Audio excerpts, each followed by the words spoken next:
Hey there, and welcome to another episode of the She Busy podcast. Today, we're going to be talking about systems and processes. And I feel like I'm kind of talking about this a little late into the podcast because really, systems and processes are the foundation of being able to run your business efficiently and actually gaining that freedom that we keep talking about. But one of the things I feel about systems and processes, at least for me when I was starting out as a new business owner, is I heard the terms being tossed around out there, and I knew that it was something that I had to do within my business, but I didn't quite understand how I could do it in a way that was easy, at least at first, to grasp. And then B, who has the time for that, right? That's why we're talking about this, because we want time freedom. Who has the time to actually put this stuff together? But today we're going to talk about what are systems and processes, why they're important, and why they are the backbone for being able to gain the freedom that you're looking for within your business and also to scale your business in the future. And then we're going to talk about ways to actually start implementing them today. I know you don't have time. I get that. I have been there, but we can do this starting today. So within just a couple of days, you can have started making your first few systems and processes that you've created. And after that, it can be like a snowball effect. Once you get something started, that is sometimes the hardest part. So, systems and processes are usually words that are used interchangeably, but understanding that the systems that you have are the components that work together towards achieving a certain goal. So, you have systems for marketing, you have systems for operations, and then you can break them down into systems even smaller. But every big chunk of what you're doing in your business is a system. And within that, then you're having your processes and procedures of what you're actually doing. And the processes and procedures are more step by step. For example, in my business, we have a system for marketing. Now we have our online marketing, we have our local marketing, which is kind of our community marketing that we do. So within that system of community marketing, which is what we call trying to get our name out to our local businesses within a few mile radius of where we are, and our processes and procedures back up that system because we have a way to determine where we're going, which offices we're visiting, how often we're going, what we're going to be giving away to them as a gift that we take around, what themes we're going to be using depending on the month. And then we have a list of those local offices and making sure that we keep track of who we're meeting, when we're meeting, who went to the meeting. So all of that is built into that system. So the system is for the local community marketing. The processes and procedures are all the steps that we take to make them happen. And why are they so important? So earlier I said that they are the foundation of being able to scale your business and actually gain that freedom. The thing is, having systems and processes, it's something that people talk about, but truly, if you are a business owner and you are operational and you're running your operations, you have systems and processes. You just maybe don't have them documented in a way where they actually become repeatable by anyone else in your business. Now, hearing things like that early on in my business, I was like, okay, yeah, that makes absolute sense. Systems and processes make complete sense to me. I love this idea. How do we do it? And I feel like I kind of got sidetracked, and maybe you have too, is I started reading the book Traction pretty early on in my career and in my business. And I feel like, and if you've ever read it, it is a great book. But I felt like it was so convoluted and almost to the point where I was like, well, this is almost impossible. I don't even have time to be reading this book, much less to be actually implementing all these things that it's telling me to do to create this entrepreneurial operating system. And early on in your business, if you are stuck in the weeds and you literally can't find your way out, it's really, really hard to even imagine having a business like they're describing in Traction. And I felt like all throughout, I would get this information that you have to have systems and processes. You have to document your systems and processes. And that's the only way to move forward. So I knew that information, but for me, for some reason, the task just seemed so daunting. I remember at one point I got this free download for a list of what standard operating procedures I needed to have in my childcare business. And it was supposed to make it easier to understand or easier to break down. Okay, well, these are the things I know I have in place. And when I was reading it, it was over 100 some odd things. And I remember thinking, okay, well, this is pretty easy, right? Yeah, I have procedures for opening the school. Yeah, I have procedures for how to greet parents. Yeah, I have all this stuff. So the thing is, you're probably in a place where you have systems. You have systems in your business. You may not have them documented. You may not even know that they are systems and processes, but you have them. For example, if I'm going in, if you're a retail or a restaurant or a childcare center or some sort of service, brick and mortar service-based business, you're most likely going to have some time when you go in and you open your facility or open your location and you have procedures for that, right?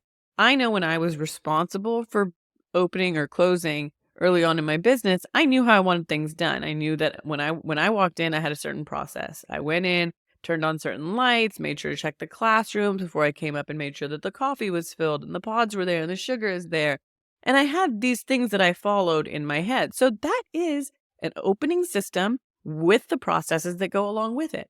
But I did not have it documented anywhere. So if I needed someone to open the school for me, it wasn't ever consistent then.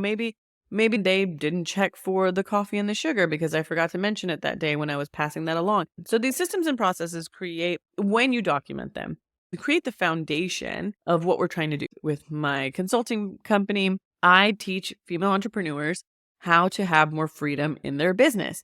And this is a foundational aspect because how else are you going to be able to delegate tasks? How else are you going to know and be able to make sure that things are going to be repeatable and consistent in your business? How else are you going to feel comfortable knowing that you are leaving your business? If you are stepping away from your business, how are you going to know that it's not going to explode on you? Because a lot of times things come up, right? That's what's holding us back half the time. Even if we're able to find a few minutes in the day when we're stuck in the day-to-day of our business, if we're able to find a day or a few hours to have some time for ourselves, because by that point we're at breakdown, we absolutely need just some time for ourselves or with our family. And then some little thing happens and you're looped right back in, or they start texting you or they start calling you. It's because people don't know what to do. They don't know because you don't have those documented systems and processes, and they come to you because you know how to do it. It's in your head. It's your baby. You're the one who has the systems in your head, but nobody else knows how to repeat those things. So if you don't have those documented systems, you can't delegate the tasks. You can't walk away from your business. You can't take time away. You can't guarantee that your clients are going to have a consistent experience across the board. And you definitely can't get that freedom that you're looking for. And you can't scale. So essentially, this is the foundation, but I feel like we put it off for so long, or at least I know that I did. I put it off for so long because I knew what I had to do, but it was one of those things where it just was never top of mind because there was always something else going on. So me right now on this podcast, if you are listening, if you are stuck in your business and you do not have documented systems and processes, this is your sign to make it top of mind. It is time. You are ready. You are there. And I'm going to give you a couple steps that I use to be able to get me past that hurdle, because sometimes the hardest part is just starting. You don't know where to start. There's this mountain of things. I mean, you're running an entire company. You're running an entire business. You have clients, you have staff, you have operations, you might have a facility that you have to worry about. There's a billion things that you deal with on a day-to-day. How are you supposed to write all that down? How are you supposed to create this in a way where it is repeatable, where it is something that people can find easily? So we're going to get into that. But if you are listening, if this is something that's been weighing on you, finding the freedom that you're looking for in your business, this is your sign to start today. But the difficult part is, how do I find the time to document this? What I recommend is break it down. You have tens of hundreds of systems in your business. So think of the things that you do most often, right? If you are opening your facility every single day, if you are shutting it down every single day, if you're the one answering the telephone every single day, then you know there's certain things that you keep doing over and over and over again, and you want to be able to create that into your first documented systems and processes. But start small. Don't make this as a goal that you're going to get this done within weeks.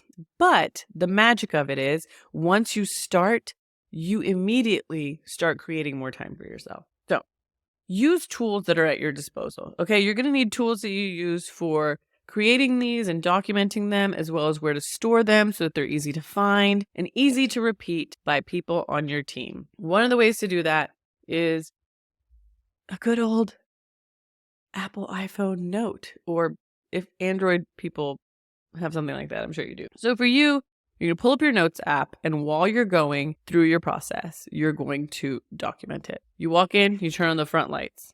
You move to the back, you check the classrooms. You come, and I'm typing it as I'm going, okay? So you walk in, you turn on the front lights. You go to the back, you check the classrooms. You walk up and you refill the coffee. And on and on and on. And you're writing this out and typing this out as you go. Now your notes app, that's your system with your processes. All you have to do is copy paste into some place where other people can find it. We use Google Docs and Google Sheets. We use all of Google's suite in my business. If you have that, highly recommend. If you don't, that's a great place to start.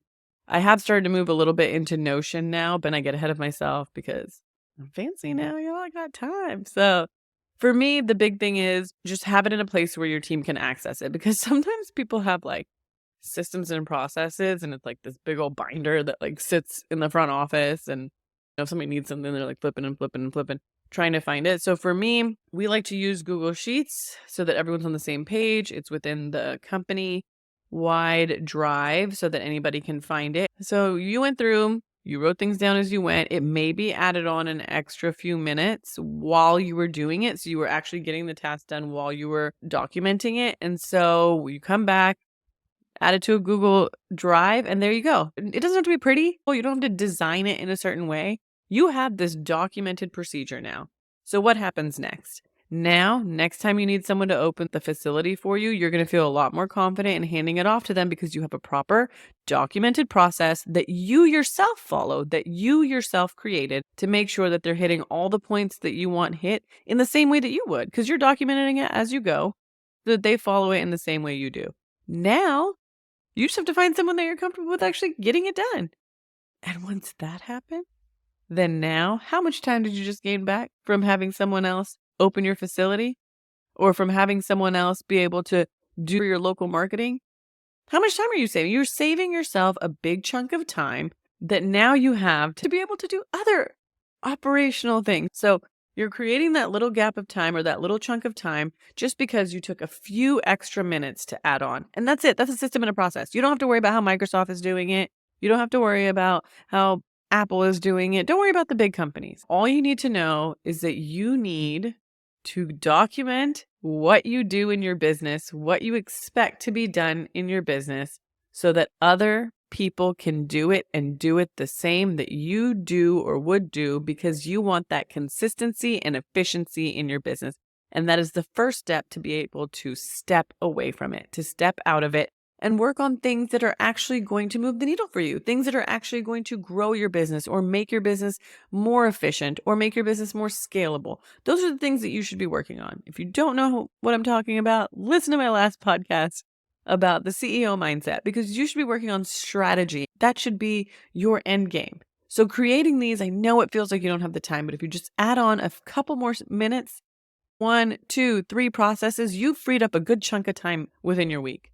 You're also going to find ways to become more efficient. Like, why do I keep doing this? Why am I doing this over and over again? Because this 5 minutes of creating an invoice every time, or 3 minutes of creating an invoice every time, as you grow, how many times can you keep doing that over and over again before you actually automate it? And those are just small examples of what could be happening. But I guarantee you, if you do not have the freedom that you're looking for in your business, there are tasks that you are doing that could be automated by a simple software or an easy hire that you are not seeing because you haven't done that audit or started documenting your systems and processes. Have I said that enough? Have I said systems and processes enough today?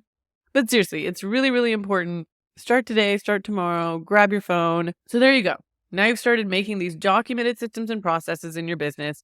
Soon, the more you do it, the more you'll have the peace of mind that things are going to be repeatable, that you can pass along tasks to someone, whether it's a VA or an EA or someone else on your team. You're able to pass things off more to people because you have more confidence that they're going to be done properly. So when I talk about delegation, that's a big part of it. People need to know how to do the things that you are delegating to them. And the best way is to make sure that you have documented systems and processes in place for you to be able to pass along that information. And the next step then is to make sure that you're implementing. If you've been doing most things in your business, there is going to be a level of training your current team as well as incorporating these systems and processes into your onboarding, which hint is its own system and process. But you're going to be incorporating those things so that all the staff knows where to go. Because great, you've created the systems and processes. How do people know where to find them? So there is going to be a level of making sure that you are training your current staff on where to find these things, how to look for them. I've talked to so many business owners where their team's first instinct, if they're away, is to pick up the phone and text them. They're getting texts all day long.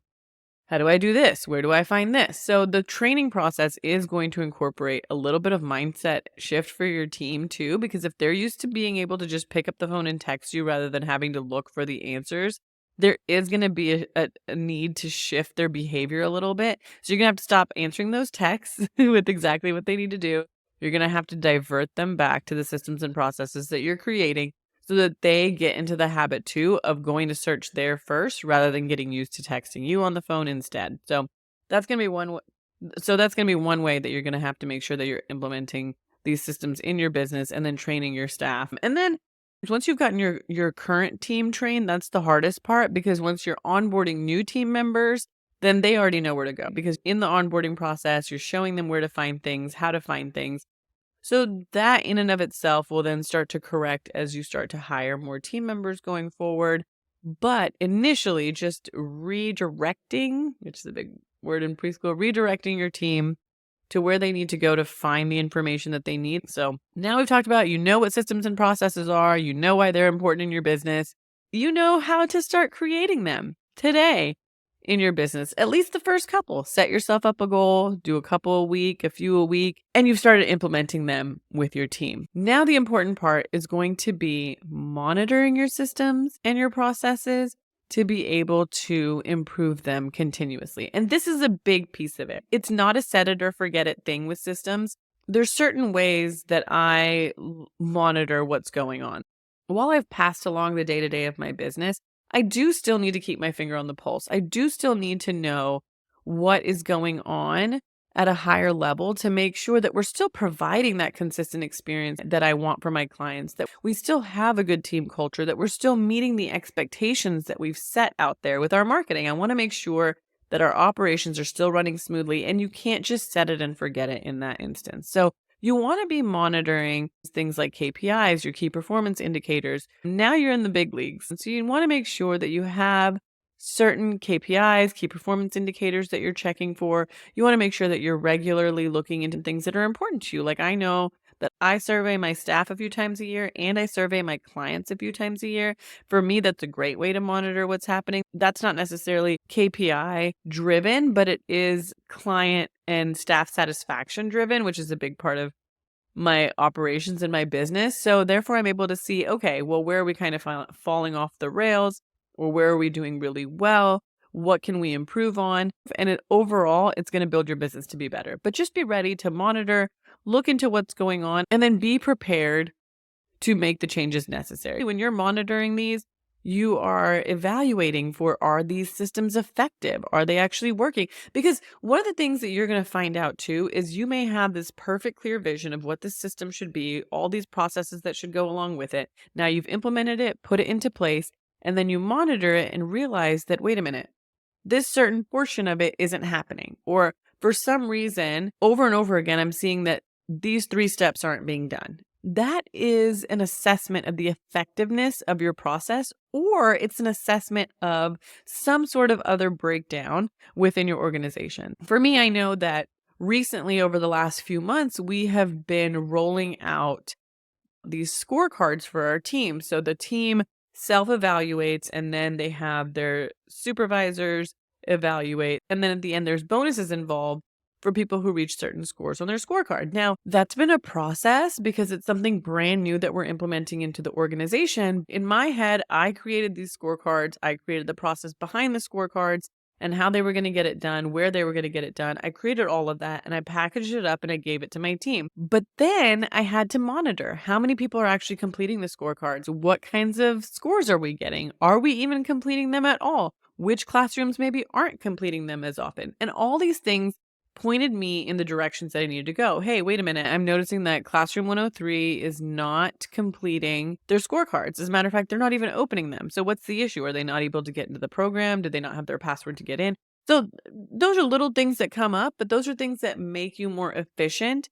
And I realized that, okay, wait a minute. I have to remove certain roadblocks that might be in the way because I created the process, but it's not working as well as I had anticipated. So, in order to understand the effectiveness of the process, you need to be monitoring it. And that's going to be an ongoing thing.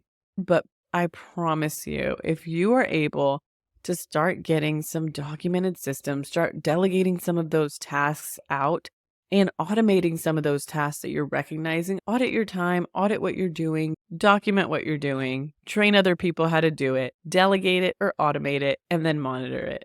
And that's the easy peasy of systems and processes. There are other nuances that'll go along with it. So if you create systems and processes and you're like, yeah, I have these, but they're not working, there are next steps to take. But that's for another time and for another day, and we will work through all of that. But if you're trying to do all this on your own and it seems like too much and you don't know where to start and you feel like these tips were helpful for you, book a call with me. There's always a book a call with me link in the show notes, and you can visit my website, book a call there. It's a free call. We can go over what your pain points are and see where I can help you to actually get what you're looking for from your business. If you're listening to this podcast, you're probably looking for more freedom, more time to be able to do the things that you want to do, the things that you love to do, and to focus on working on your business and not in it. And I can help you get there. So if you enjoyed this episode, don't forget to reach out and let me know what you liked about it, what might have helped you. I'd love to hear from you. It feels kind of awkward talking into nothing all the time. But when I hear feedback from you guys, it really is so helpful for me to determine what to talk about next, to know what's working for you guys. And I'm just so grateful that you let me have your ears or your eyes today if you're watching on YouTube. Thank you very much. And until next time.